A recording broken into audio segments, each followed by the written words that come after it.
Baik, bismillahirrahmanirrahim. Assalamualaikum warahmatullahi wabarakatuh. Alhamdulillah, salatu wassalamu ala rasulillah, Nabi Mustafa Muhammad ibn Abdillah. Asyhadu an la ilaha illallah, asyhadu anna Muhammadan abduhu wa rasuluhu. Allahumma shalli ala sayyidina Muhammad wa ala ali sayyidina Muhammad. Allahumma la ilma lana illa ma 'allamtana innaka antal alimul hakim, wa la fahma lana illa ma fahamtana innaka antal jawabul karim. Wa la haula wa la quwwata illa billahil aliyyil azim. Allahumma inna nas'aluka ilman nafi'a wa rizqan thayyiba wa amalan mutaqabbala. Allahumma inna na'udzubika min 'ilmin la yanfa' wa qalbin la yakhsha wa amalin la yurfa' wa du'ain la yusma'. Allahumma aghshina min dhulumatil wahm wa akrimna binuril fahm waftah 'alaina bi ma'rifatil ilm wanshur 'alaina rahmatak wa dzakirna man nusina ya arhamar rahimin. Alhamdulillahirabbil alamin. Alhamdulillah, kita syukur kepada Allah Subhanahu wa taala masih diberikan Allah nikmat sehat, dan alhamdulillah ini juga merupakan pertemuan pertama kita setelah sebelumnya saya kemarin sempat belum bisa, dan alhamdulillah Allah pertemukan di sini dalam keadaan sehat walafiat di hari Kamis ini. Nah, insya Allah kita akan banyak bahas seputar 3 hal ini, yaitu seputar haid, nifas, dan istihadah.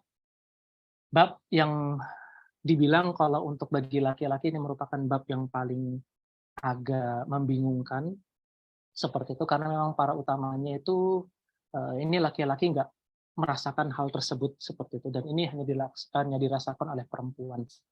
Makanya para ulama menyebutkan salah satu di antara beberapa alasan kenapa kok bab ini itu sulit untuk dipelajari, terutama bagi laki-laki, karena laki-laki tidak merasakan ketiga hal ini, seperti itu. Itu kalau merujuk perkataannya ulama seperti itu. Sedangkan di pengalaman pribadi saya, memang yang paling membuat saya itu terkesan agak kebingungan adalah terkait tentang perhitungannya dan juga tentang beberapa klasifikasi hukum yang menjadi turunan dari ketiga hal ini, seperti itu. Terutama di bab istihadah seperti. Nah, sedangkan ada pun di bab haid, insya Allah nanti akan mudah dipahami. Bab nifas pun juga sama. Hanya saja nanti yang akan mungkin kita menjadi fokus perhatian kita itu di bab istihadah, dan insya Allah ini akan saya buat materi paling terakhir setelah kita nanti membangun sebuah kerangka fikih yang kuat, fondasi fikih yang kuat, terutama fikih toharoh. Insya Allah nanti bab ini akan, insya Allah biiznillahi ta'ala, insya Allah ini akan mudah kita pelajari, yaitu tentang haid, nifas, dan istihadah ini. Seperti itu. Dan saya pribadi, kalau mungkin teman-teman ada yang belum kenal, perkenalkan saya Muhammad Fikri Al-Ghifari, dan itu di situ ada akun Instagram saya. Bukannya saya promosi, enggak, tapi itu Instagram saya. Kali-kali aja nanti ada yang mau share, ada yang mau diskusi, tafadhol silahkan, seperti itu. Kadang kan tuh ketika ada orang random gitu ya nanya, "Ustadz, ini masalahnya apa? Ini Ustadz, ini masalah apa?" gitu ya. Kalau misalnya jawabannya itu sudah di kepala tuh bisa langsung jawab gitu. Tapi kalau misalnya jawabannya belum ada di kepala dan kita harus nyari tahu lagi, itu yang kadangan bikin kita itu juga gregetan, kita punya tanggung jawab untuk menyampaikan seperti itu. Karena kita yang mempunyai alat untuk sampai kepada hal tersebut, sedangkan teman-teman yang bertanya itu belum sampai ke situ, dan itu berarti menjadi tugasnya saya untuk mencari hal tersebut. Dan nanti mungkin nih Mas Oyan dan teman-teman yang hadir di sini nanti pun juga akan punya taklif ataupun juga punya beban yang sama.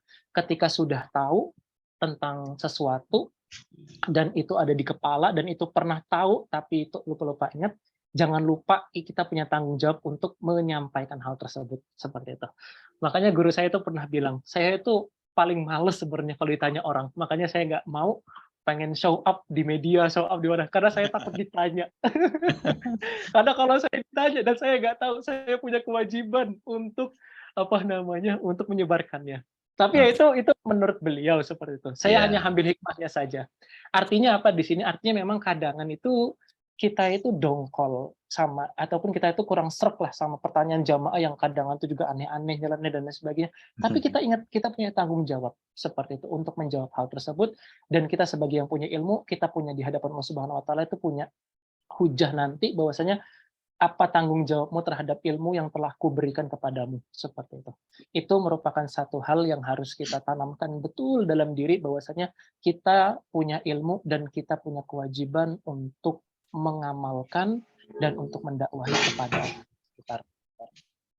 Nah, nanti akan kita sampaikan beberapa perihal mengenai tentang faedah ilmu, dan hari ini kita akan sedikit dulu membahas tentang mind map kita dalam pembelajaran kita, bahwasanya yang pertama, kita yang pasti dalam belajar itu kita harus meningkatkan ketakwaan kepada Allah Subhanahu wa taala. Seperti itu. Belajar kalau bukan niatnya takwa, lebih baik dipikir-pikir lagi, seperti itu. Karena kalau belajar nggak meningkatkan ketakwaan kepada Allah Subhanahu wa taala, nggak ada rasa khosyah, malah makin membangkang, malah makin sok-sokan, berarti itu yang salah ada di diri kita, bukan di ilmu yang kita pelajari, seperti itu. Namanya kalau ilmu itu berkah, itu berarti berkah itu kalau bahasanya para ulama itu ziyadatul khair fi kulli halin. Bertambahnya kebaikan dalam segala aktivitas. Artinya apa? Artinya ketika kita misalnya berkata bahwasannya rezeki kita berkah atau enggak, coba dilihat deh. Aktivitas kita itu aktivitas ibadah kita makin meningkat atau tidak. Kalau misalkan aktivitas ibadah kita meningkat, terus juga belajar kita makin semangat, terus juga ibadah kita makin pol-polan, itu berarti rezeki kita, umur kita tuh mendapatkan keberkahan dari Allah Subhanahu wa taala. Dan itu merupakan salah satu parameter takwa. Seperti itu, meningkatnya ketaatan kepada Allah Subhanahu wa taala. Tentu meningkatnya itu dengan ketaatan, dan nuksonnya iman atau nuksonnya ketakwaan itu juga dengan kemaksiatan. Nah, itu poin pertama. Poin kedua, ini yang saya selalu juga tanamkan ke dalam diri, bahwasanya tugas kita belajar ataupun tujuan utama kita belajar itu mencari ridho Allah Subhanahu wa taala. Nggak ada tujuan yang paling agung, yang paling tinggi kecuali mencari ridho Allah Subhanahu wa taala. Makanya itu saya pribadi ketika melakukan segala hal pribadi itu, coba deh selalu menekankan bahwasanya ya Allah, ini untuk mencari ridhomu, ini untuk mencari ridhomu, seperti itu. Karena kalau kita beramal itu, kalau kata Imam Qusyairiyah dalam risalah Qusyairiyah itu disebutin bahwasanya orang beramal tuh ada 3 tingkatan. Pertama, dia itu beramal supaya dia terhindar dari neraka. Yang kedua, orang beramal itu supaya dia masuk surga. Dan orang yang ketiga itu beramal supaya mendapatkan ridha Allah Subhanahu wa taala. Nah, tingkatan orang ketiga inilah yang merupakan tingkatan paling tinggi, seperti itu. Dan ini merupakan seagung-agungnya tujuan dan seagung-agungnya kita beramal. Nah, itu tanamkan ke dalam diri kita bahwasanya ini merupakan langkah kita untuk mencari ridha Allah Subhanahu wa taala. Karena makna kebahagiaan itu adalah ketika kita mendapatkan ridha Allah Subhanahu wa taala.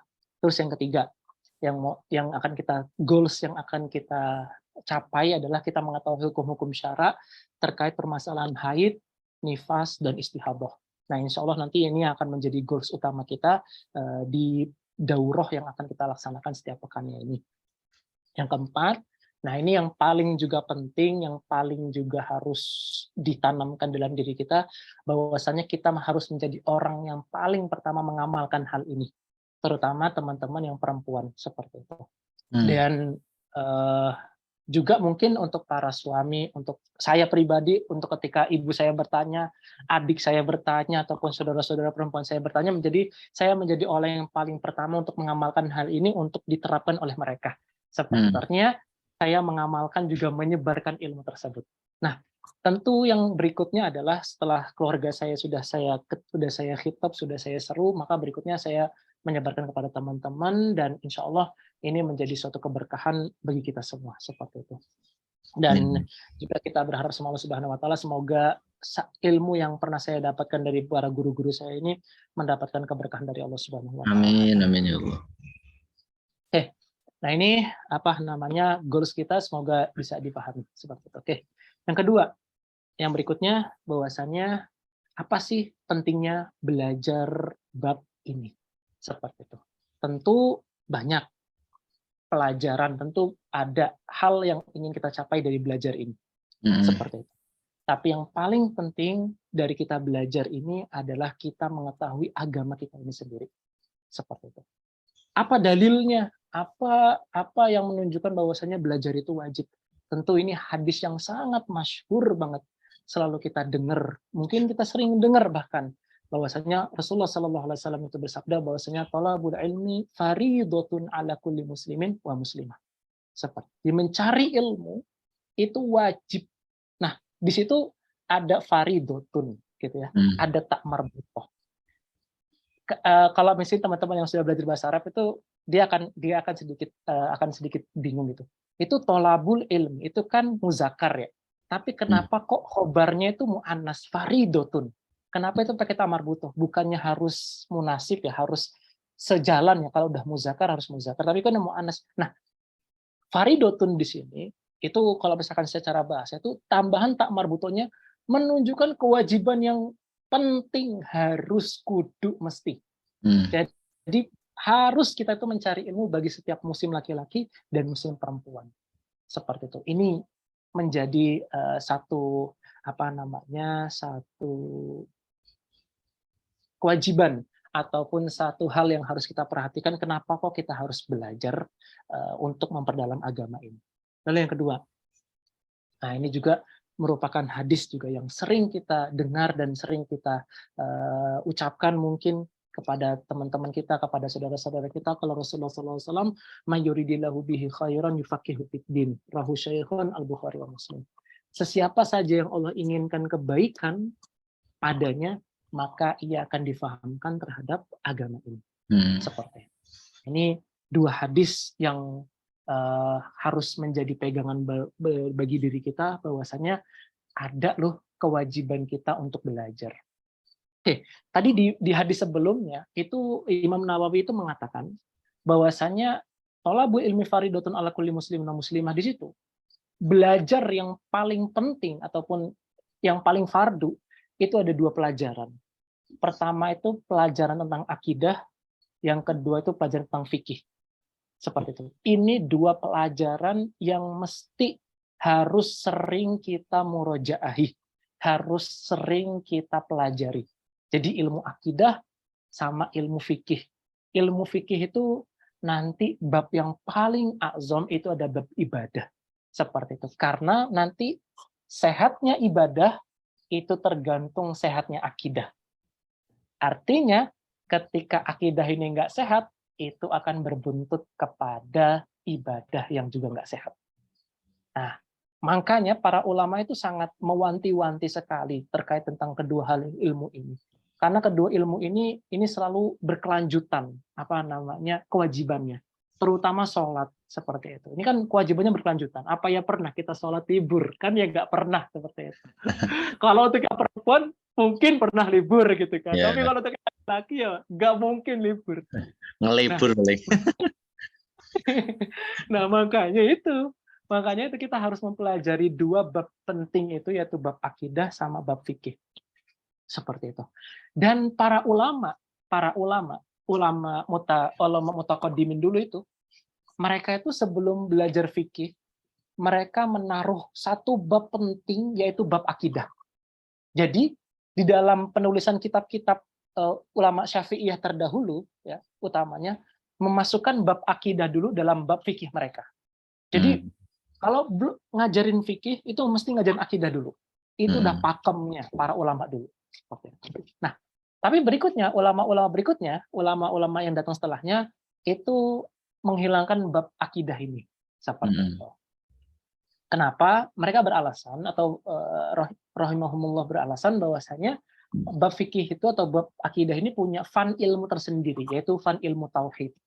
Jadi ya untuk apa kita memasukkan hal tersebut? Seperti itu. Nah, itu jawaban yang paling bisa mengena lah. Ya, terus ulama yang datang berikutnya, ulama-ulama mutakhirin, mungkin kita langsung sebut saja kitabnya, kitab Safinatun Najah. Itu bab yang paling pertama, kalau kita lihat, itu pasti bab tentang akidah dulu. Jadi para ulama mutakhirin, ulama-ulama yang datang paling terakhir, ya zaman-zaman 1000-an Hijriah ini, itu mereka merekonstruksi ulang lagi lah, kurang lebih begitu. Yaitu memasukkan bab akidah ke dalam ilmu-ilmu fikih mereka. Nggak cuma kitab Safinatun Najah aja, ada tuh kitab Syafi'iyah juga yang untuk pemula juga namanya Risalatul Jami'ah. Itu juga babnya pertama itu bab akidah juga. Terus juga itu ada kitab namanya kitab Masalah Sittina Masalah, 60 permasalahan, itu juga karangan ulama Syafi'i juga. Itu juga pun memasukkan bab akidah yang pertama dulu sebelum memasuki pelajaran ilmu fikihnya itu sendiri. Kenapa kok begitu tadi? Karena sehatnya ibadah itu bergantung kepada sehatnya ibadah. Maka pembahasan tentang akidah harus paling pertama dalam kurikulum pembelajaran fikih. Seperti itu. Dua hal yang juga harus kita ketahui bahwasanya pertama harus kita belajar akidah, juga harus belajar fikih. Karena dua ilmu ini merupakan ilmu yang paling bersentuhan langsung dengan kehidupan kita sehari-hari. Seperti itu. Oke, berikutnya. Qala rahimahumullah, ini ada perkataannya para ulama, man shalla jahilan bi kaifiyatihil wudu'i was salati lam tasihha salatuhu wa in sadafa sihhata fihima. Berkata para ulama, sesiapa saja yang sholat dalam keadaan jahil terhadap apa? Jahil terhadap perkara wudhu dan sholat, maka tidak sah sholatnya. Meskipun wa in sadafa sihhata fihima, meskipun keduanya itu tidak sengaja kita benar melakukannya gitu loh.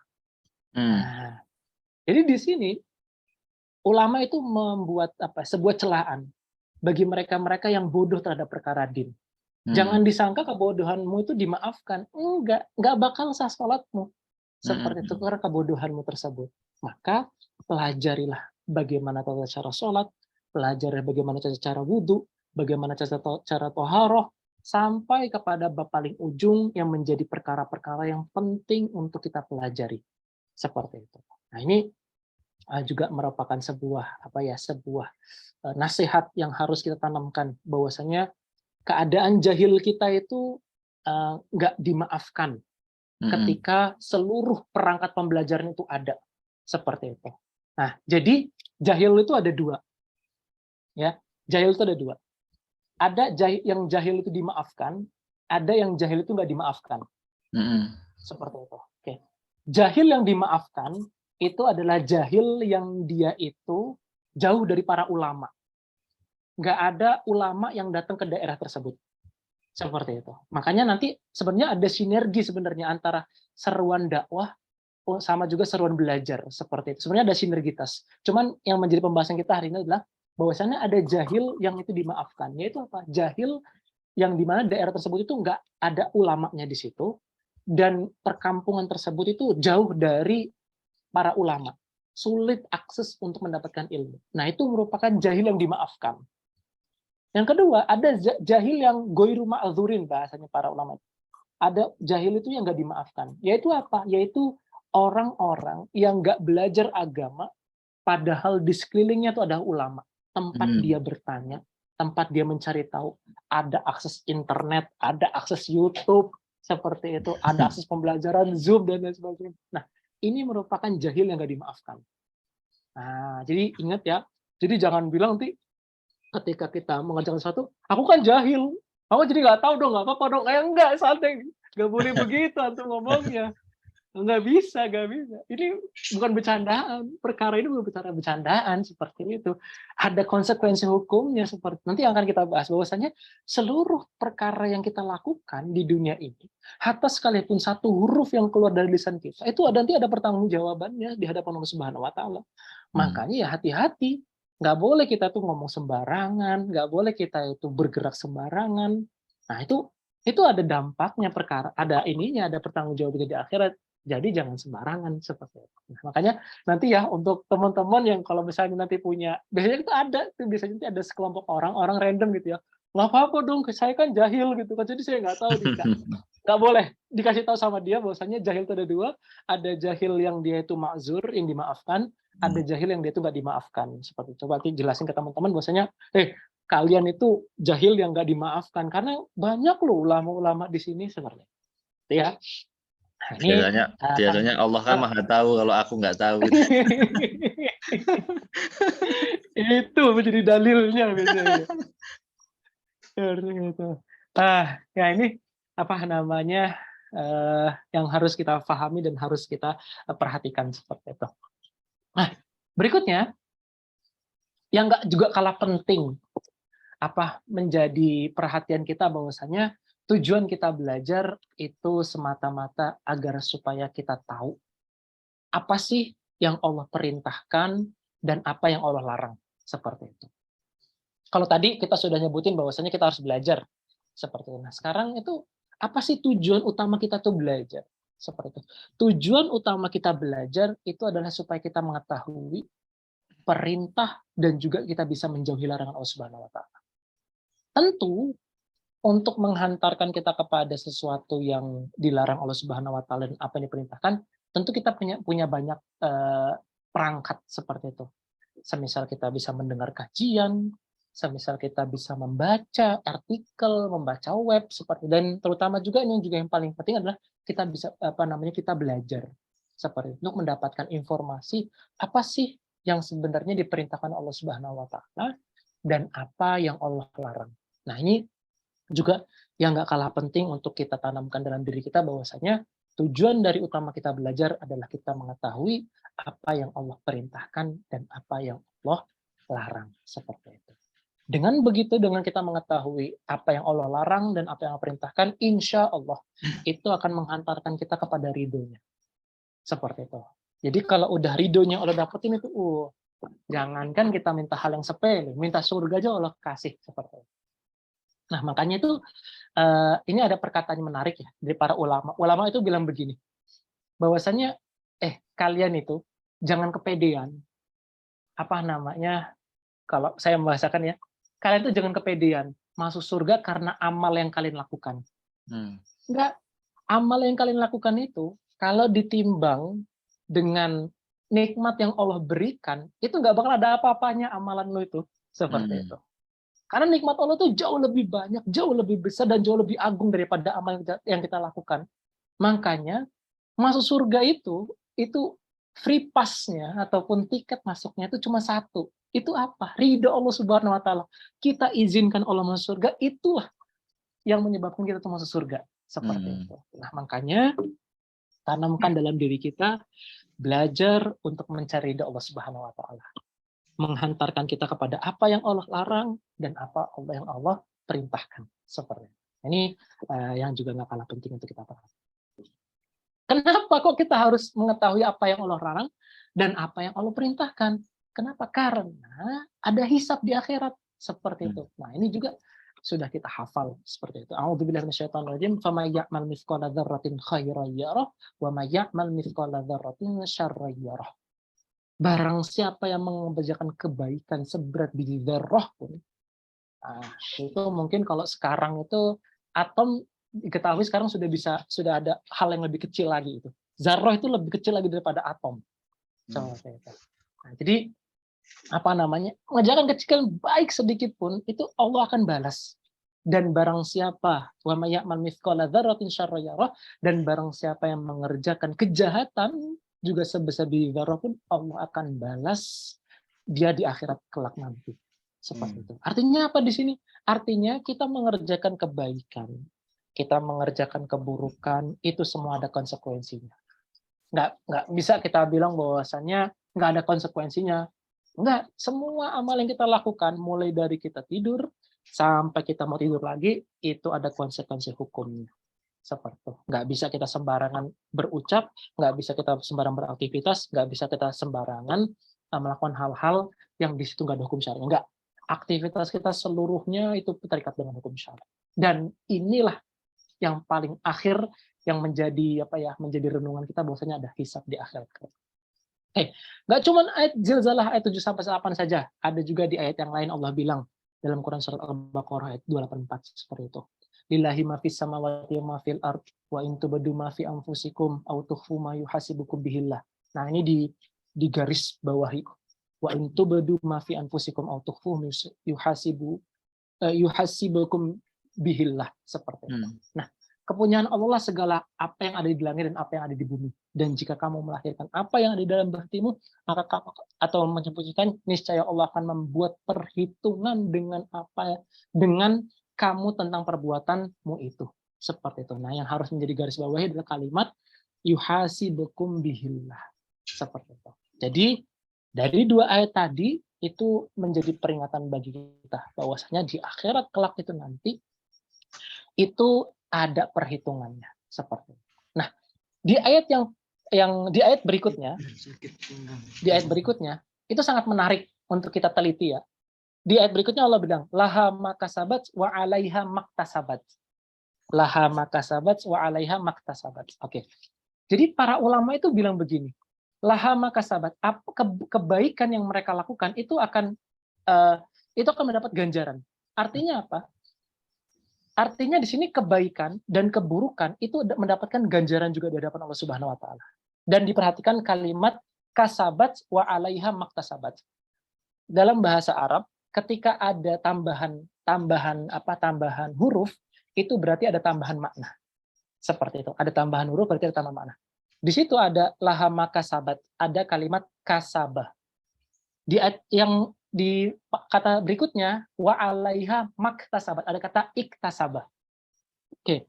Para ulama balaghah bilang ketika ada tambahan kasabah dan katabat, iktasabat itu mempunyai makna bahwasannya kalau orang itu taat itu sudah menjadi fitrahnya dia.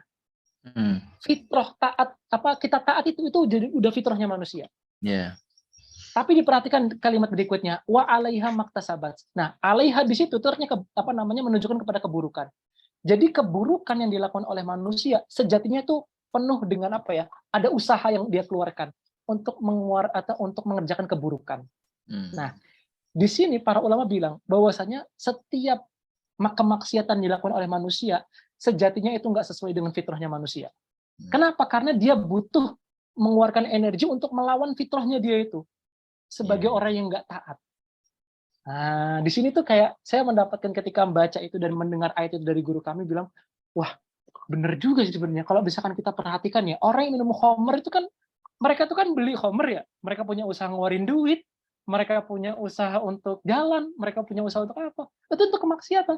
Sebenarnya dengan kita sholat, misalnya dengan usah banyak zikir aja, itu kan ketaatan. Itu kita nggak ngeluarin uang, nggak ngeluarin ya energi mungkin sedikit gitu ya. Cuman Allah, astagfirullahaladzim, subhanallah, alhamdulillah.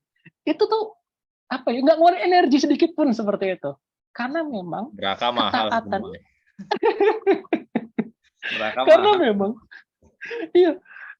Karena memang ketaatan itu udah fitrahnya manusia seperti itu. Sedangkan kemaksiatan itu bukan fitrahnya manusia. Nah, itulah sekelumit ataupun beberapa ayat dan juga hadis yang harus kita perhatikan dan harus sering menjadi perhatian bagi kita. Nah, ketika tadi kita sudah mengetahui bahwasanya ada hisab, jadi yang harus menjadi pelajaran penting bagi kita bahwasanya kita harus mengetahui nih sebenarnya di mana sih letaknya keinginan Allah Subhanahu wa taala dan apa yang dilarangnya itu. Seperti itu. Ada di mana perintah Allah Subhanahu wa taala itu? Ada di mana larangan Allah Subhanahu wa taala itu? Nah, di sini disebutkan semua yang Allah Subhanahu wa taala inginkan sudah ada pada wahyunya yang disampaikan oleh Rasulullah SAW untuk membawa petunjuk pada yang hak agar diterapkan di muka bumi ini. Artinya apa di sini? Artinya tuh apa yang Allah kasih itu udah apa yang Allah pengenin, apa yang Allah inginkan itu sudah Allah kasih. Nih, saya sudah jabarkan. Apa yang Allah larang, nih, saya sudah jabarkan. Seperti itu. Nah, berarti itu tinggal tugasnya kita gitu loh, untuk mengetahui apa sih sebenarnya Allah larang dan apa yang Allah perintahkan. Seperti itu. Nah, ternyata kita bisa mendapatkan akses tersebut dengan apa? Dengan kita mengetahui Al-Qur'anul Karim dan juga Sunnah Rasulullah SAW. Begitu. Karena dengan kita mengetahui kedua hal tersebut, kita jadi mengetahui mana yang hak, mana yang batil. Dan yang paling lebih penting lagi, bahwasanya bagaimana agar supaya din ini itu bisa diterapkan di muka bumi ini. Seperti itu. hukum-hukum Allah itu diterapkan di seluruh penjuru seantero dunia ini. Nah, itu goyah yang paling harus kita juga garis bawahi. Bagaimana hukum-hukum Allah itu diterapkan di muka bumi ini. Seperti itu. Karena hukum Allah, kalau sudah diterapkan di muka bumi ini, insya Allah, bukan insya Allah, udah pastilah. Udah pasti itu mendapatkan kemakmuran. Sudah pasti mendapatkan kesejahteraan. Dan udah pasti sesuai dengan fitrahnya manusia. Seperti yang tadi kita sebutin di awal, bahwasanya ketaatan itu sudah merupakan fitrah kita sebagai manusia. Seperti itu. Nah, ini yang harus juga kita perhatikan. Seperti itu. Nah, berikutnya, juga ketika kita tuh dewasa ya, ketika kita beranjak dewasa, pastikan akal kita sudah mulai, kalau bahasanya orang Mesir itu udah mulai syagol gitu lah, sudah mulai agak banyak pikirannya seperti itu. Sudah banyak pikirannya. Nah, kita tuh sering bertanya-tanya gitu kan. Sebenarnya kita ini udah gede gitu kan ya. Udah gede terus mikir itu tentang diri kita utamanya gitu. Kita mikir tentang diri kita mikir tentang sekeliling kita memikirkan tentang beberapa hal lah yang itu sekarang yang sering menjadi pertanyaan bagi diri kita sendiri seperti itu. Nah, itu sudah merupakan suatu hal yang juga menjadi fitrah seperti itu. Nah, itu kalau bahasa saya itu bilang simultannya itu ataupun penggeraknya itu adalah akal kita sendiri. Fitrah akal kita sendiri yang menggerakkan tentang pertanyaan tentang diri kita sendiri dan tentang alam kita ini, orang sekeliling kita, dan juga tentang hidup ini seperti itu. Nah, itu sudah merupakan fitrahnya kita. Makanya kalau di dalam bahasa kitab itu yang mungkin juga sudah pernah kita ketahui bahwasanya itu dinamakan dengan Uqdatul Kubro seperti itu. Nah, yang mana nanti ini saya mention dulu di awal ya, yang mana nanti jawaban kita terhadap ketiga pertanyaan yang tadi saya sebutin tentang kehidupan, tentang tentang alam semesta dan juga tentang manusia, itu akan menghantarkan kita pada akidah yang benar-benar kuat seperti itu. Nanti kan kita bahas di sesi berikutnya. Tapi yang pasti di sini yang menjadi poin pentingnya bahwasanya kita itu pasti nanti di suatu keadaan ketika akal kita itu sudah sempurna, akil dan baligh seperti itu, maka kita pasti akan bertanya tentang diri kita sendiri, tentang orang-orang di sekeliling kita, dan juga tentang hidup ini. Seperti itu. Karena itu sudah merupakan fitrahnya kita, seperti itu. Yang mana itu akal yang merangsang hal tersebut itu untuk dijawab, seperti itu. Atau yang kita kenal dengan namanya Uqdatul Kubro. Nah, berikutnya, ada juga, itu yang juga merupakan satu perintah lah, satu keurgenitasan, suatu kepentingan dari keimanan itu. Seperti itu. Imam Syafi'i itu bilang, ini ada kitabnya Fiqhu Akbar, seperti itu. Qala Syafi'i, i'lamu as'adakumullah.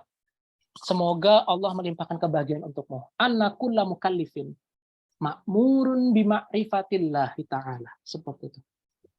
Ketahuilah bahwa setiap mukallaf, orang yang akil baligh, itu diperintahkan untuk mengenal Allah Subhanahu wa Ta'ala.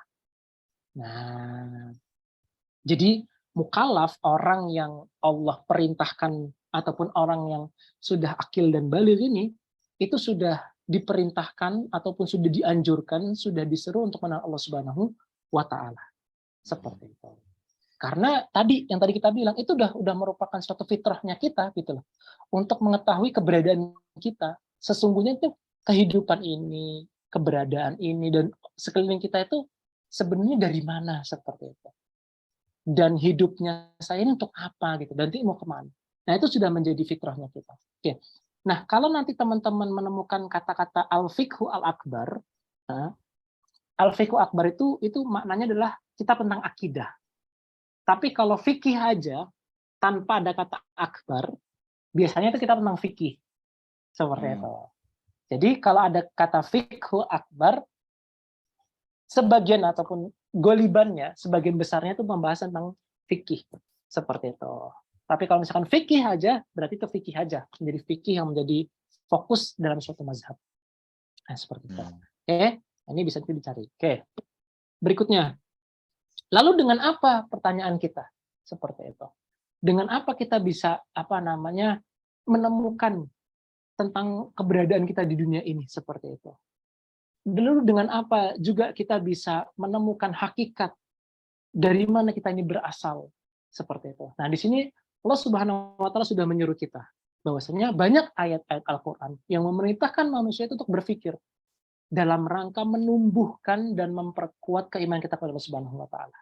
Di antaranya ya, afala yanzuruna ilal ibili kaifa khuliqat wa ilas sama'i kaifa rufi'at wa ilal jibali kaifa nusibat wa ilal ardi kaifa sutihat. Nah, dan masih banyak ayat-ayat yang lain lagi yang menyuruh kita itu untuk berpikir seperti itu. Menyuruh kita untuk mentadaburi alam. Menyuruh kita itu untuk kasih tahu apa untuk mendetili lagi setiap ayat-ayat kauniyah yang ada di sekitar kita. Seperti itu. Karena dengan begitu insya Allah keimanan itu akan memperkuat keimanan kita, dan kita tuh semakin yakin banget bahwasanya Allah itu benar-benar yang menciptakan ini. Ini makhluk nggak mungkin. Keteraturan yang ada di bumi ini juga nggak mungkin nggak mungkin nggak ada penciptanya. Pasti ada penciptanya. Seperti itu. Tumbuhan juga dari mulai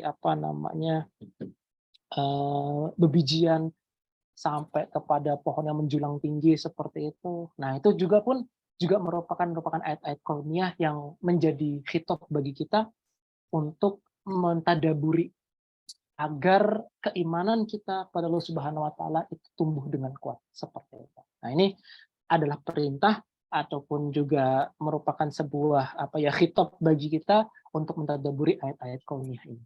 Seperti itu. Nah, berikutnya. Lalu apa yang harus kita pikirkan dari hal tersebut? Seperti itu. Nah, yang bisa kita pikirkan karena tadi kita tuh terbatas penglihatan kita, penginderaan kita tuh terbatas, dan akal kita juga terbatas, maka kita bisa loh menjangkau apa yang ada di balik dunia ini dengan akal kita. Dengan apa? Dengan melihat yang ada di sekitar kita. Melihat kehidupan, melihat alam semesta, dan juga melihat manusia. Saya pernah bertanya-tanya sama guru saya, kenapa kok para ulama itu menyebutkan, ini ketika saya belajar syair ya, syair Islami, kenapa kok para ulama menyebutkan kehidupan, alam semesta, dan manusia? Terus saya bertanya, terus beliau menjawab bahwasanya hal inilah yang menjadi esensi terbesar kehidupan di bumi ini. Jadi hidup, alam semesta, dan manusia ini merupakan paling esensi di bumi ini. Seperti itu. Maka inilah yang menjadi intinya dari kehidupan itu, yaitu hidup, alam semesta, dan juga manusia. Dan kenapa juga kita harus memikirkan ketiga hal ini? Karena ketiga hal inilah yang dapat dijangkau oleh manusia.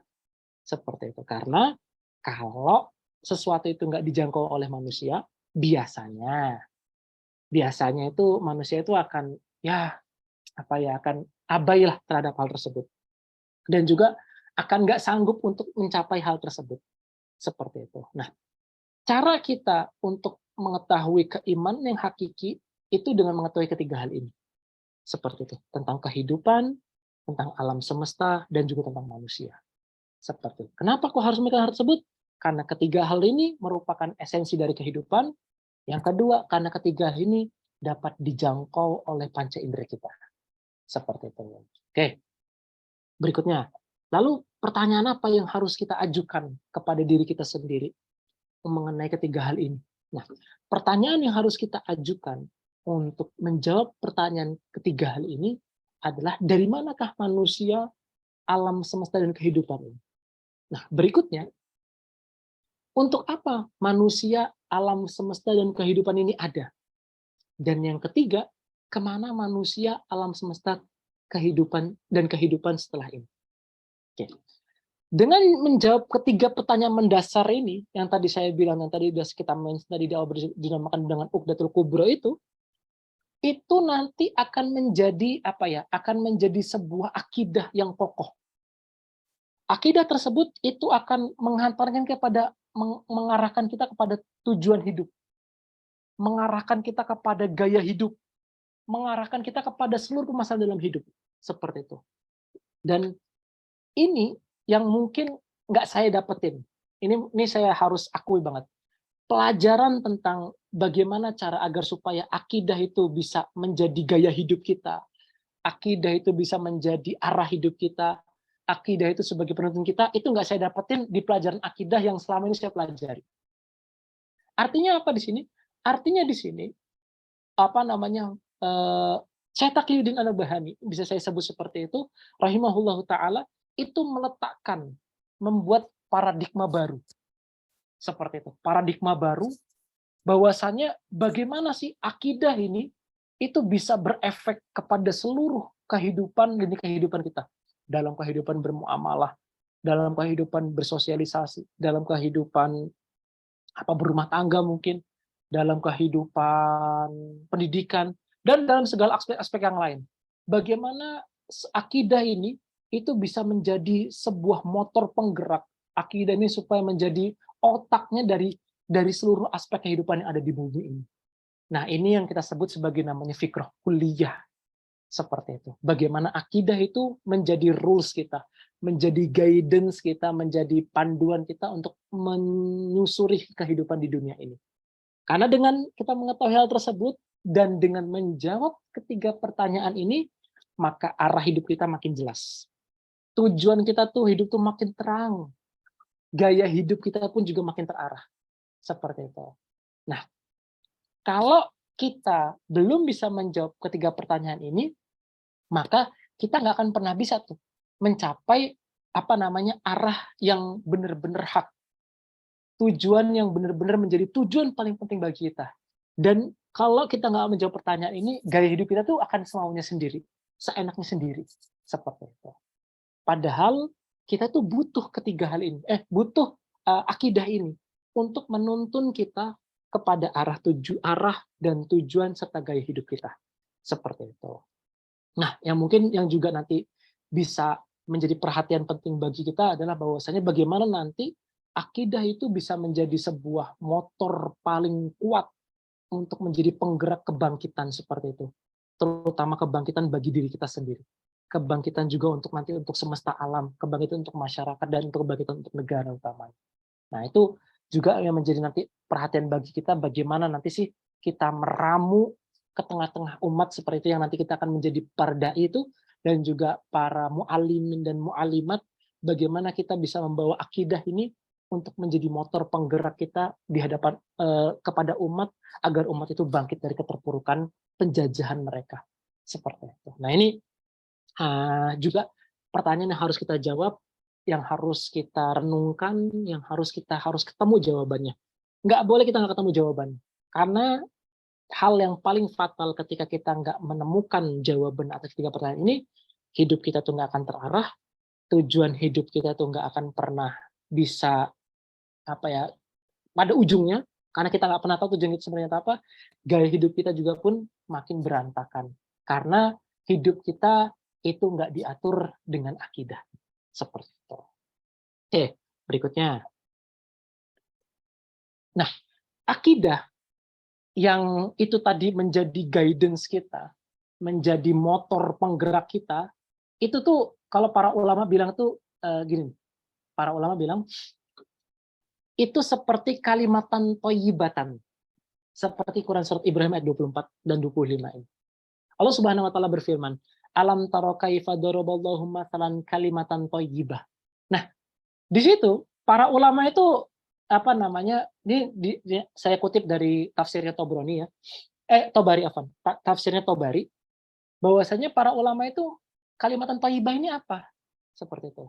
Nah, di antara qaul yang dikatakan oleh Imam At-Tabari dalam tafsirnya, kalimatan thayyibah itu adalah keimanan yang menancap pada diri kita.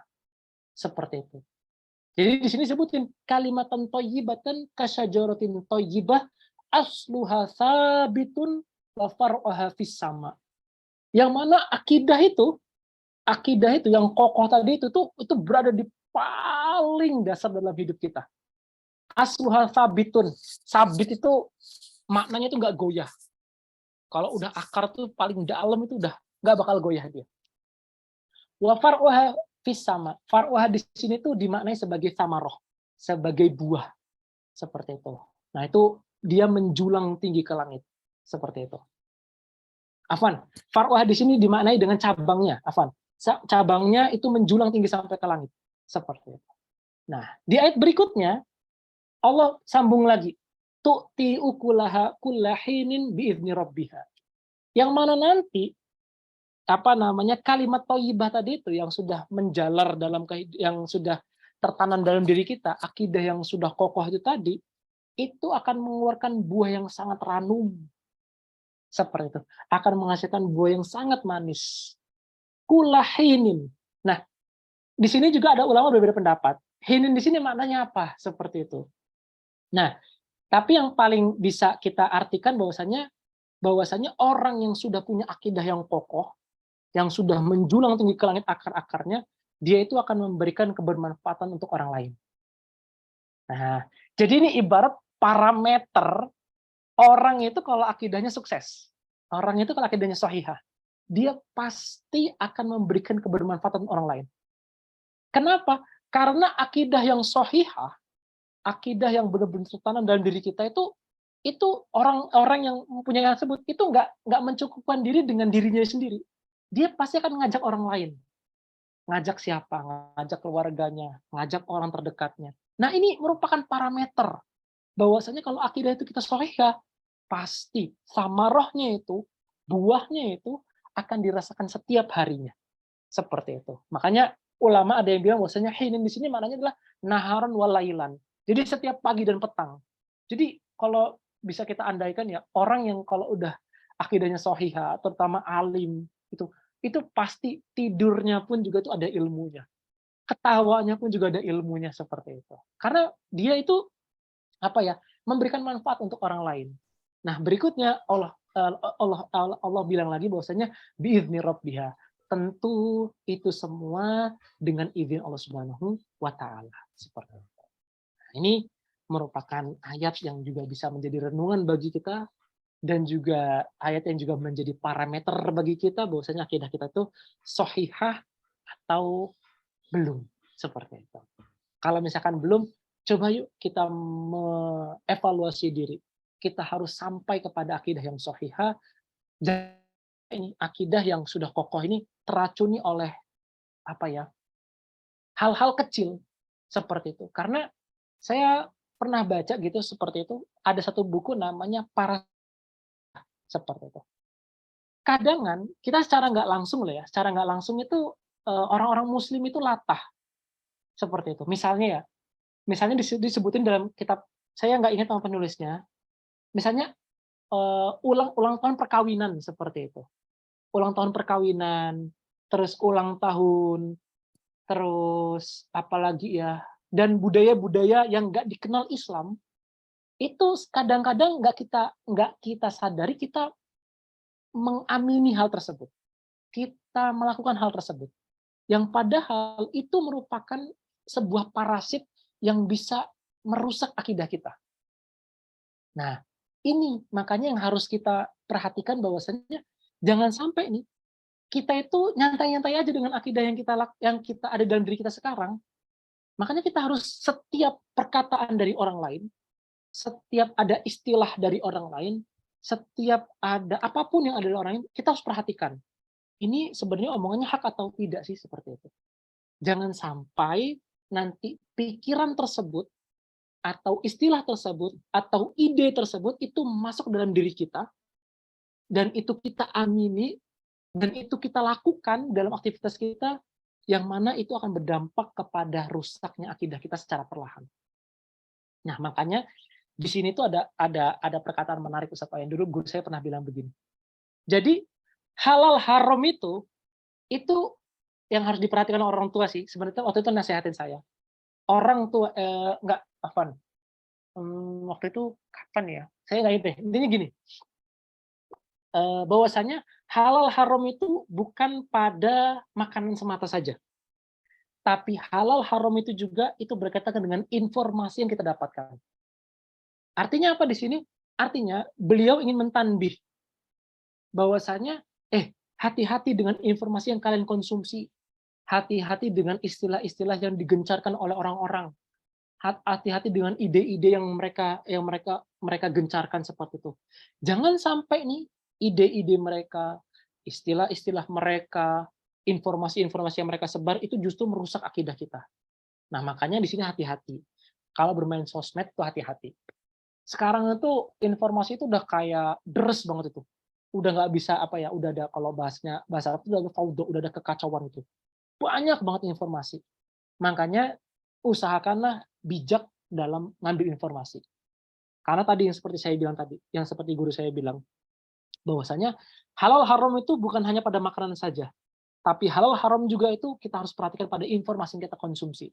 Jangan sampai informasi yang kita konsumsi itu justru malah merusak kita karena itu merupakan berangkat dari akidah yang nggak sahihah tadi itu ataupun di luar Islam.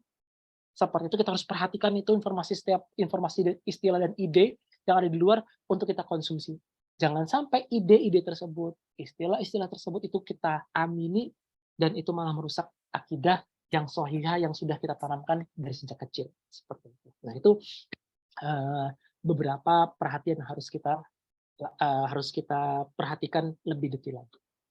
Nah, berikutnya, Ustaz, tadi udah ngomongin tentang akidah. Akidah itu apa? Nah, akidah Islamnya itu adalah al-imanu billah wa malaikatihi wa kutubihi wa rusulihi wal yaumil akhir wa bil qada'i wal qadar.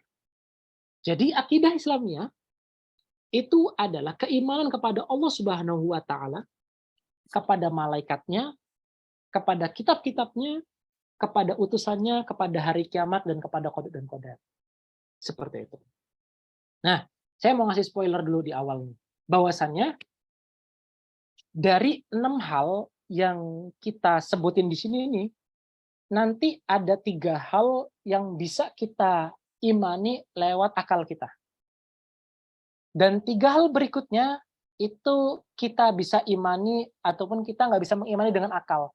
Tapi kita bisa mengimani dengan dalil nakli namanya. Seperti itu. Dengan khobar yang datang dari sesuatu yang bersifat pasti. Seperti itu. Nanti akan kita sebutin apa saja itu yang harus kita imani dengan akal kita dan mana saja yang harus kita imani dengan nakal kita. Seperti itu. Karena kalau misalkan karena gini, permasalahannya itu bukan hanya sekedar apa namanya ada tidak adanya dalil, tapi akal kita tuh mampu nggak menjangkaunya seperti itu. Karena kalau sesuatu hal yang nggak bisa kita jangkau, itu kita tuh nggak akan mungkin percaya seperti itu. Nah, apa biasanya itu juga tuh nggak akan menjadi kalau bahasa saya itu nggak akan menjadi mafhum dalam kepala kita. Oh iya tah gitu. Saya kadang-kadang oh iya tah yang benar sih seperti itu. Tapi kalau sesuatu itu sudah tergambar dalam kepala kita, insya Allah itu akan menjadi satu hal yang bisa kita yakini. Yang mana keyakinan kita ini nanti akan menjadi bertambah ketika kita terus menggali, kita terus mencari, ketika terus kita imani hal tersebut. Seperti itu. Semisal contoh begini. Ketika ini yang paling gampang lah. Ketika ada orang yang ngomong di balik pintu misalnya. Seperti itu. Nah, kita kan bisa langsung bisa langsung percaya. Oh, nggak usah deh. Yang paling gampang itu gini aja deh. Pesawat. Pesawat itu kan kadang-kadang kita dengar suaranya, ataupun dengar suara pesawat itu ya. Tapi kita tuh kadang mikir-mikir nyari di mana ya pesawat itu ya. Tapi saya yakin itu ada pesawat di sana gitu loh. Nah, itu saya yakin ada pesawat di situ. Tapi saya nggak bisa ngelihat ini di mana pesawatnya. Nah, seperti itu. Nah, ketidaktahuan kita kepada posisi pesawat itu sebenarnya nggak menafikan bahwasanya pesawat itu ada. Karena masih ada alat indera yang lain yang bisa meyakinkan kita bahwasanya di situ ada pesawat. Yaitu apa? Alat pendengaran kita. Seperti itu. Makanya nanti ada 2 aspek penting yang harus kita pelajari dalam belajar akidah Islamnya. Pertama aspek penglihatan, yang kedua itu adalah aspek pendengaran. Ini 2 hal yang menjadi asas penting dalam membangun akidah. Seperti itu. Nah, jadi penglihatan dan juga pendengaran. Karena mungkin saja orang itu nggak bisa melihat seperti itu. Tapi bisa mendengar dan dia yakin ini pasti ada gitu. Nah, nantilah kan mungkin pas di slide-nya nanti akan kita bahas bagaimana cara kita bisa mengimani sesuatu hal yang gaib itu. Seperti itu. Nanti kemudian akan di slide selanjutnya. Oke, kita lanjut lagi ke makna iman tadi itu. Makna tadi kan kita sudah bahas tentang akidah Islamiyah. Nah, sekarang kita membahas tentang juz kecilnya, yaitu tentang iman itu apa. Tadi kan kita sebutin al-imanu billah. Nah, kata iman di situ maknanya adalah tasdiqul jazim al-mutabiq lil waqi anid dalil. Nah, ini saya sadur juga dari kitab Saksya Islamiyah jilid 1 juga. Seperti itu. Bahwasanya ini merupakan tasdiqul jazim. Jadi pembenaran yang bersifat pasti. Jadi keimanan itu harus dibangun 100%. Nggak boleh ada keraguan sedikit pun. Yang kedua, al-mutabiq lil waqi. Harus ada faktanya, sesuai dengan fakta. Nggak boleh sesuatu yang kita imani tersebut itu nggak ada faktanya. Seperti itu. Yang ketiga, pasti dia punya argumentasi, punya dalil yang mengisbatkan, yang meyakinkan kita bahwasanya di situ benar loh, kita yakin ada loh di situ. Seperti itu. Nah, ini keimanan. Dan ini merupakan definisi dari keimanan itu sendiri. Nah, makanya nanti kalau misalnya keimanan itu nggak 100%, berarti bukan iman dia. Kedua, keimanan itu kalau nggak ada kalau misalkan sesuatu tersebut nggak ada faktanya, maka nggak bisa kita iman. Ketiga, kalau nggak ada argumentasinya, kalau nggak ada dalilnya, maka juga nggak bisa kita iman. Seperti itu. Makanya kalau disebut sebagai iman apabila memenuhi ketiga syarat ini. Dan ketiga syarat ini menjadi asas baru bisanya suatu hal tersebut disebut sebagai namanya iman. Tasdiqul jazim al-mutabiqu lil waqi anid dalil. Seperti itu. Nah, ini ketiga aspek penting yang harus kita. Oke, berikutnya. Nah, berikutnya pasti kita kan bertanya seperti itu. Oke, Ustadz, bagaimana kalau misalkan kita itu mengimani sesuatu yang gaib seperti itu? Nah, misalnya gini deh, misal apa namanya, Mas Oyan pergi haji, seperti itu, karena pakainya sudah kayak orang haji deh, seperti itu. Nah, berikutnya Mas Oyan itu cerita ke saya bahwasanya, Mas Fikri, Baitullah itu ini loh bentuknya, seperti itu. Saya kemarin minum Zam-Zam itu saya seger banget seperti itu. Dan itu tuh nikmat banget seperti itu. Nah, saya itu kan nggak punya apa-apa ya, nggak punya gambaran kan, nggak punya fakta lah di dalam kepala saya terkait tentang Ka'bah itu seperti apa bentukannya gitu loh. Terus juga air Zam-Zam itu yang beliau minum itu seperti apa, yang seger banget itu seperti itu. Nah, ini sesuatu tadi ceritanya Mas Oyen mengenai keadaan beliau di Ka'bah itu tadi, itu merupakan sesuatu yang apa ya, membawa berita yang benar-benar sudah pasti keberadaannya. Apa itu? Adanya Mas Oyen cerita. Mas Oyen pernah ke sana. Dan kita di hadapan Mas Oyen tadi itu adalah suatu fakta adanya Mas Oyen itu juga. Seperti itu. Nah, Mas Oyen itu menghantarkan saya kepada sesuatu yang goib menurut saya. Seperti itu. Yang saya itu nggak punya gambaran sebelumnya. Tapi Mas Oyen menghantarkan saya kepada suatu hal tersebut. Nah, makanya saya imani. Oh iya, Ka'bah itu ada di Mekah. Di sana itu ada air Zam-Zam. Apa buktinya? Itu teman saya kemarin nih. Mas Oyen berangkat haji. Seperti itu nih buktinya nih, ada hajinya nih, ada air Zam-Zamnya. Seperti dan beliau cerita gini.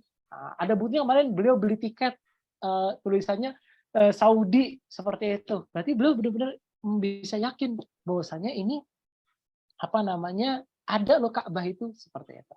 Nah, ini apa namanya, Mas Oyen berarti membawa berita kepada saya.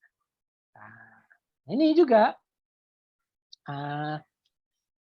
hal yang sama juga bisa kita lakukan ketika mengimani kepada Allah Subhanahu wa taala, beriman kepada Allah Subhanahu wa taala.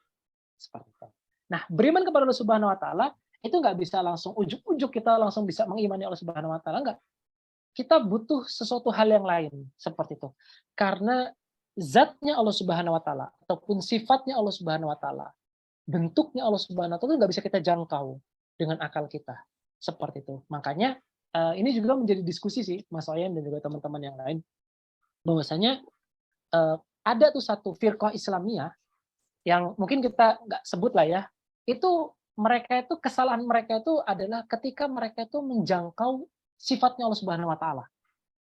Menjangkau apa namanya, keagungan Allah Subhanahu wa taala. Yang padahal kita tuh sebenarnya nggak pernah tahu gitu loh. Bagaimana Allah itu seperti apa bentuknya itu kita nggak pernah tahu. Bagaimana Al-Khaliq itu seperti apa itu kita nggak pernah tahu. Tapi kita hanya bisa mengimani zatnya saja seperti itu. Bahwasanya zatnya itu ada wujudnya. Seperti itu. Makanya sangat menjadi perhatian bagi kita nanti kalau misalnya kita mempelajari kitab-kitab tauhid ya.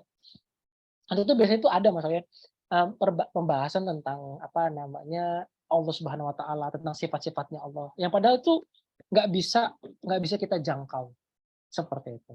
Nah, nanti itu akan berkelanjutan kepada pembahasan akidah-akidah berikutnya. Nah, makanya nanti yang mungkin menjadi titik poin, center point bagi kita bahwasanya akidah itu sebenarnya itu mudah dipahami. Seperti itu. Hanya saja mungkin memang akal kita yang menjangkau sesuatu yang tidak dijangkau oleh manusia itu menyebabkan belajar akidah itu menjadi sulit. Seperti itu. Makanya mungkin nanti kalau misalkan nanti Mas Oyen dan teman-teman di sini itu apa namanya belajar kitab akidah, itu nanti pasti akan disajikan dengan berbagai pemikiran. Wah, tentang A, B, C, D, E, F, G seperti itu. Nah, tapi itu semua nanti apa namanya akan menyebabkan apa ya? Umat Islam itu makin kayak terjauhkan itu. Kok belajar akidah kok gini banget ya? Seperti itu. Belajar akidah kok susah banget ya? Belajar akidah kok sampai belibet seperti ini ya?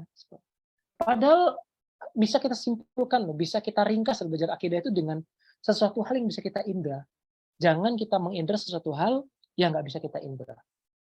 Oke, nah permasalahan tadi itu tadi para ulama biasanya memperdebatkan dalam masalah beriman kepada Allah Subhanahu Wa Taala itu memperdebatkan tentang sifatnya Allah yang nggak bisa kita jangkau seperti itu. Lalu kalau kayak gitu gimana Ustadz atau gimana Mas Fikri kalau bisa kita bisa menjangkau apa namanya Allah Subhanahu Wa Taala?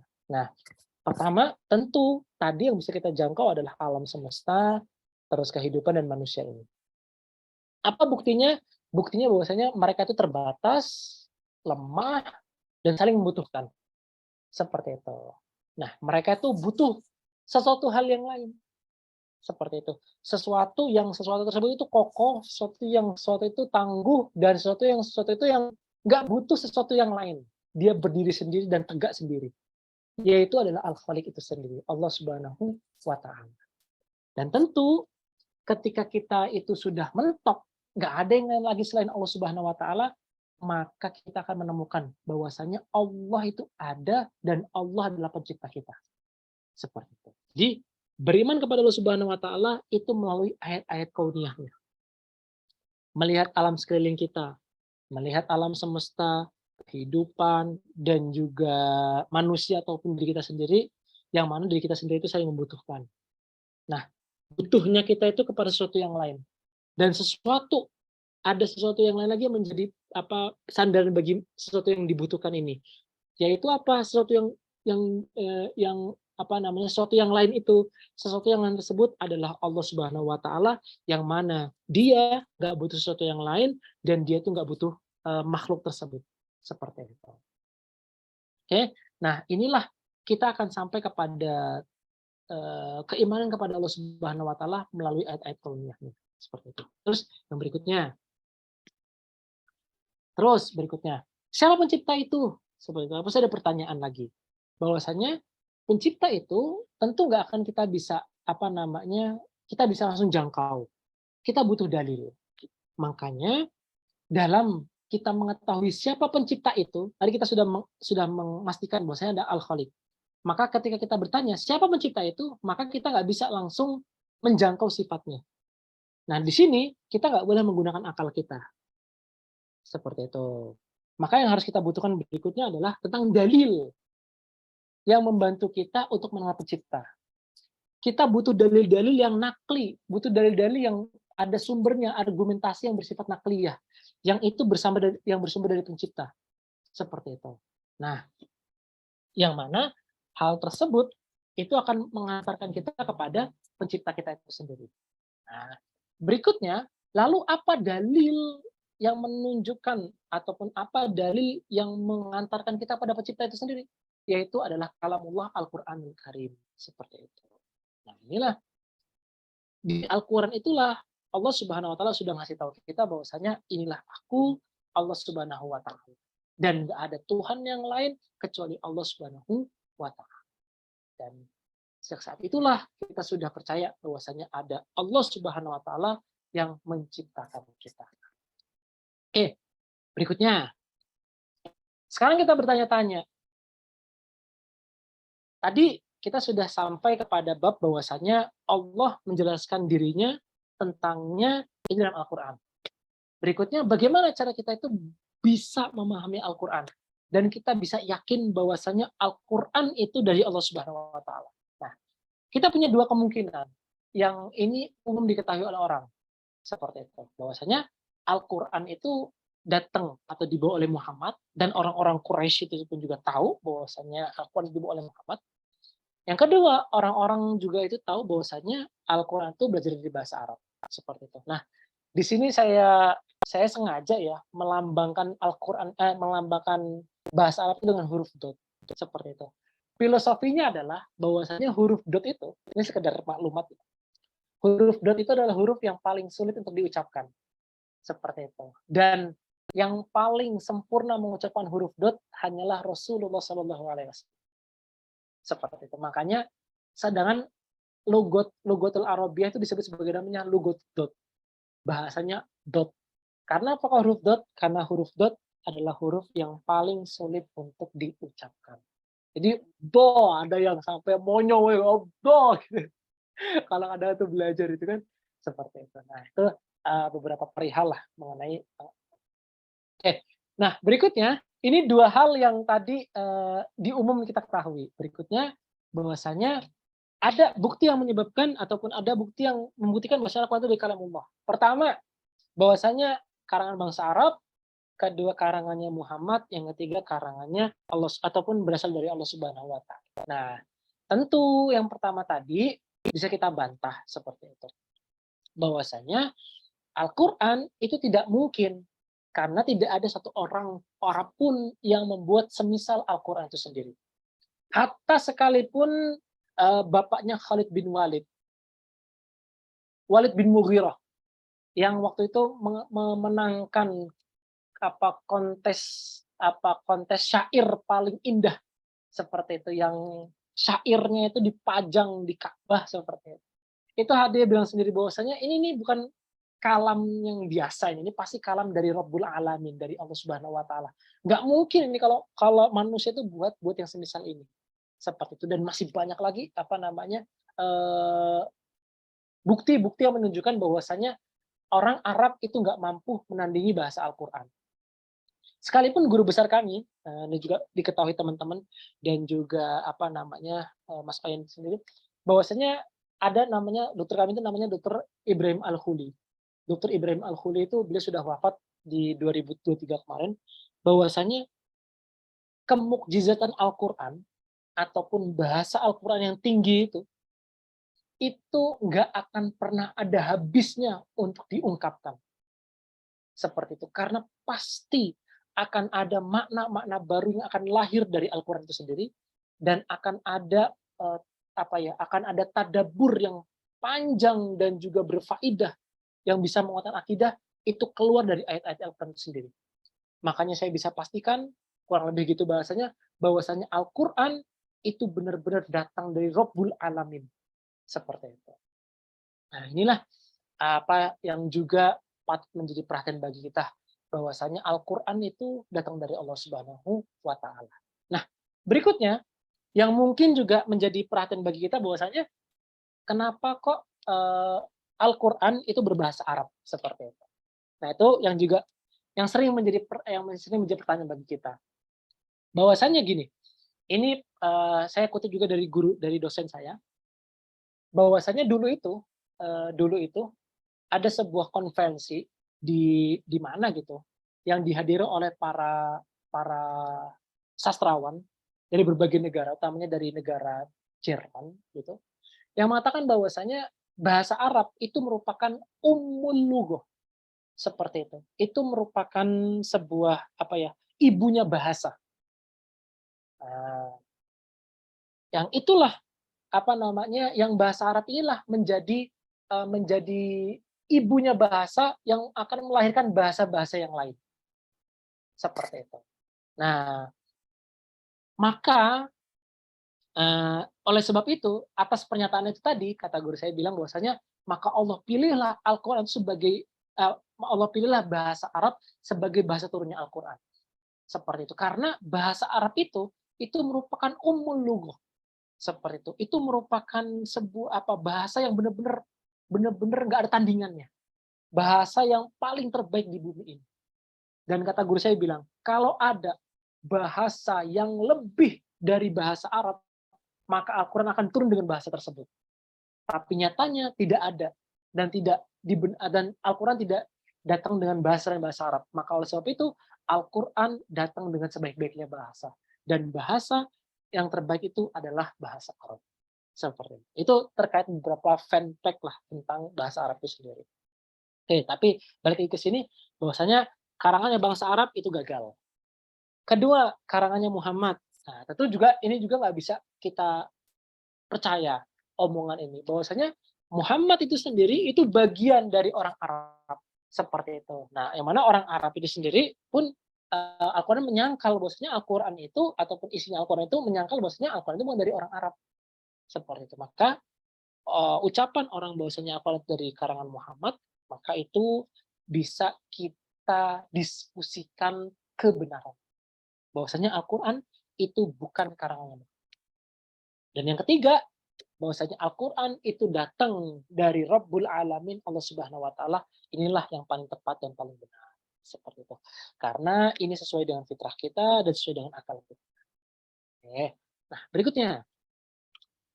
Setelah tadi kita bisa mengimani Allah Subhanahu wa Ta'ala, kita bisa mengimani Al-Quran. Nah, yang ketiga ini kita mengimani Rasulullah Shallallahu Alaihi Wasallam. Karena beliau yang kita tadi mention di awal, bahwasanya beliaulah adalah orang yang membawa Al-Quran itu sendiri.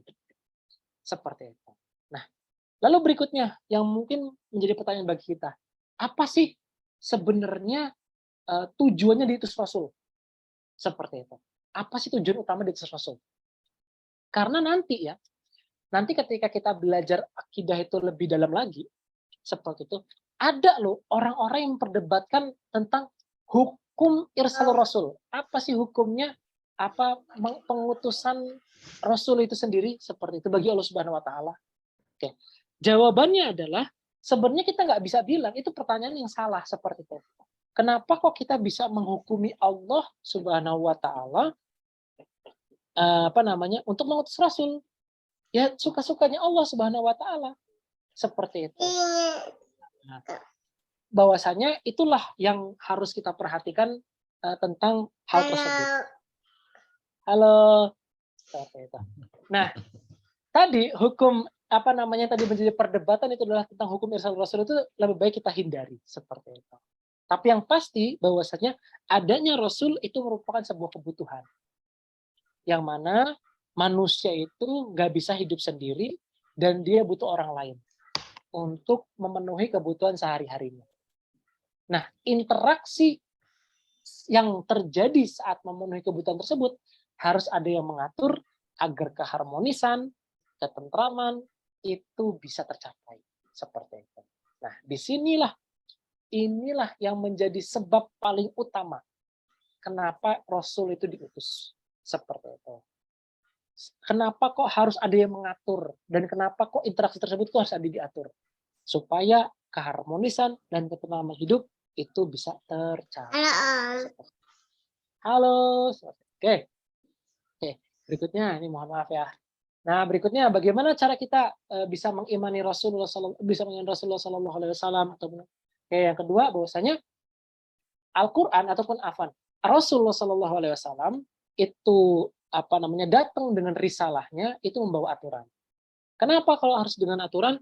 Karena kalau nggak diatur, manusia itu akan rusak, akan kacau balau, akan ada hukum rimba seperti itu.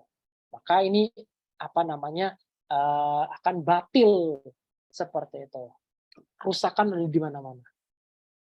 Berikutnya, dengan adanya aturan juga pun nggak serta-merta itu akan menyebabkan ketentraman dan keharmonisan dalam hidup kita. Butuh ada aturan yang benar-benar datang dari suatu zat yang pasti, zat yang mengetahui potensi kita. Karena kalau aturan tersebut itu datang dari sesuatu yang nggak pasti, ataupun datang dari manusia misalnya, maka aturan tersebut itu akan menyebabkan kebatilan juga, akan menyebabkan ketidakharmonisan. Kenapa? Karena manusia itu sifatnya terbatas, karena pasti akan ada konflik, karena pasti juga akan mengakibatkan kerusakan. Maka itu batil, seperti itu. Sedangkan ketika aturan itu datang dari Sang Pencipta kita, yang tahu potensi kita, yang tahu keinginan kita, yang tahu kelemahan kita, maka aturan tersebut akan menyebabkan ataupun akan menghasilkan ketentraman dan keharmonisan. Seperti itu. Dan inilah aturan yang diatur atau yang dibawa oleh Rasulullah Shallallahu Alaihi Wasallam. Oleh sebab itu, untuk sampainya aturan pencipta kepada manusia, maka diutuslah Rasul sebagai utusan beliau untuk menyampaikan risalah kami. Itulah sampainya kita kepada pemahaman bahwasanya Rasulullah Shallallahu Alaihi Wasallam itu merupakan utusan dari Allah Subhanahu wa Ta'ala. Oke, pembahasan akidah yang berikutnya adalah bagaimana kita memahami qada wal qadar. Seperti itu. Nah, ini oke, ini kayaknya oke. Sebentar, oke. Nah, kita itu tujuan dari kita bisa mengetahui ataupun esensi paling ataupun tujuan paling ujung kita memahami qada al qadar, kita akan sampai kepada tentang permasalahan hidup, ataupun kita nanti akan sampai kepada hakikat kehidupan itu apa, seperti itu. Kita akan juga sampai kepada pemahaman yang paling sahih tentang kehidupan di dunia ini tuh seperti apa dan bagaimana dan apa rulesnya, seperti itu. Dengan kita mengetahui qada wal qadar.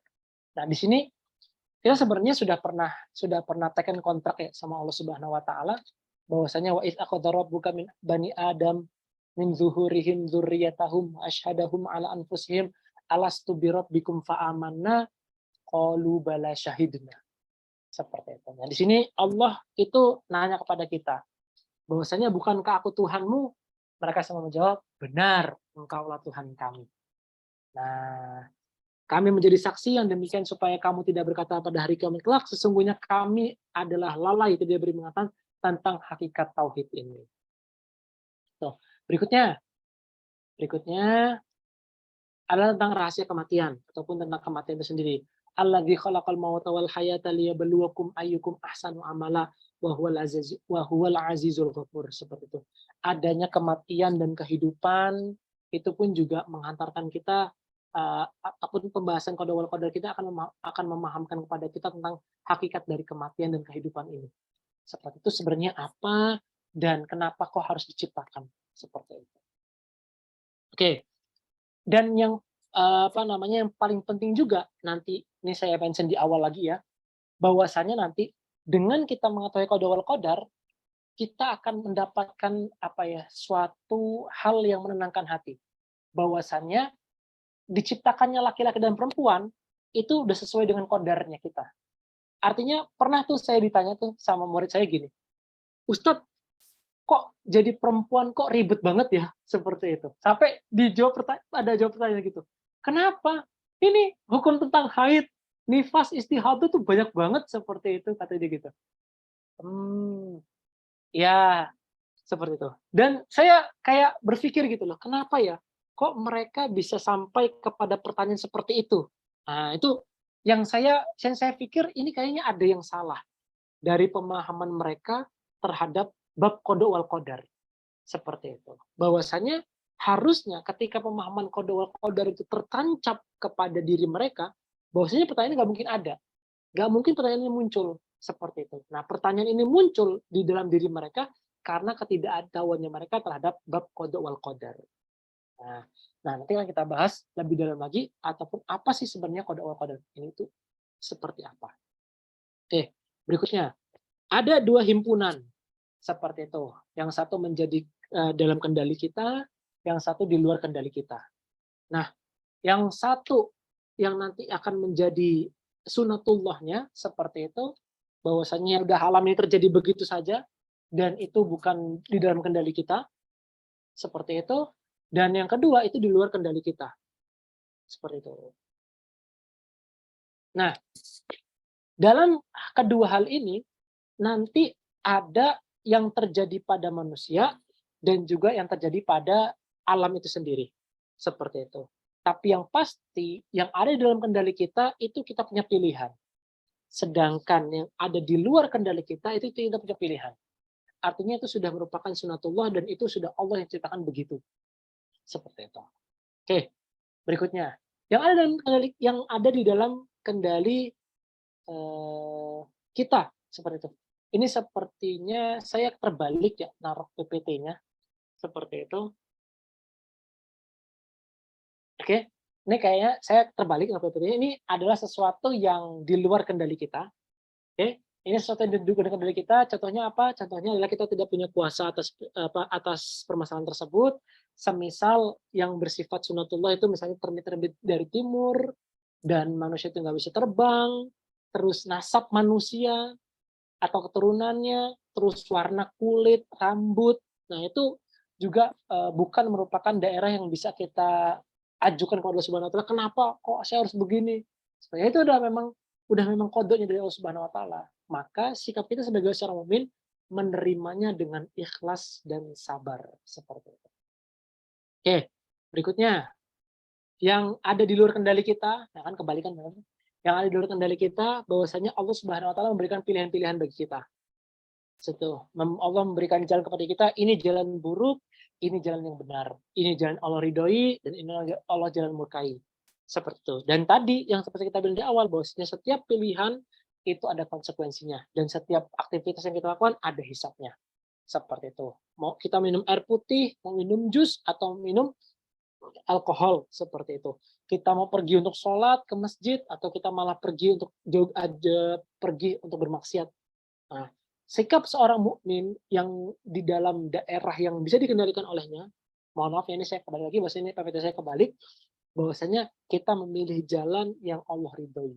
Yaitu apa? Yaitu jalan Islam. Seperti itu. Oke, berikutnya kita membahas tentang apa itu qadar. Jadi qadar itu adalah suatu khasiat, nilai, karakter, kegunaan, kemampuan. Seperti itu. Contohnya apa? Contohnya adalah ada api misalnya. Seperti itu yang bisa membakar, air yang bisa membersihkan, seperti itu. Nah, nggak cuma di alam aja, bahwasanya qadar itu juga itu ada dalam diri manusia. Seperti apa? Seperti kebutuhan jasmani dan naluri itu sendiri. Seperti itu. Oke, kalau kita perhatikan lebih dalam lagi tentang masalah qadar ini, bahwasanya kita itu punya kewajiban untuk kita tuh mengetahui suatu benda itu punya khasiat apa aja. Kita itu mesti mengetahui secara detail tentang pendengaran kita, tentang penglihatan kita, tentang tentang peraba kita, seperti itu. Karena alpanya kita terhadap pendengaran, alpanya kita terhadap pengetahuan tentang qadar ataupun khasiat dari penglihatan kita, alpanya kita terhadap tentang peraba kita, dan hal yang lain-lain lagi, hal-hal di luar itu semua, itu menyebabkan kita itu tidak bisa memanfaatkan benda-benda tersebut dengan semaksimal mungkin. Seperti itu. Karena kalau misalkan kita itu nggak bisa memanfaatkan hal tersebut, maka ya berarti kita kurang bisa untuk bisa menggunakan hal-hal tersebut. Seperti itu. Tapi dengan kita mengetahui khasiatnya, kita bisa meletakkan ataupun menggunakan sesuatu tersebut pada tempatnya sehingga itu bermanfaat untuk kita.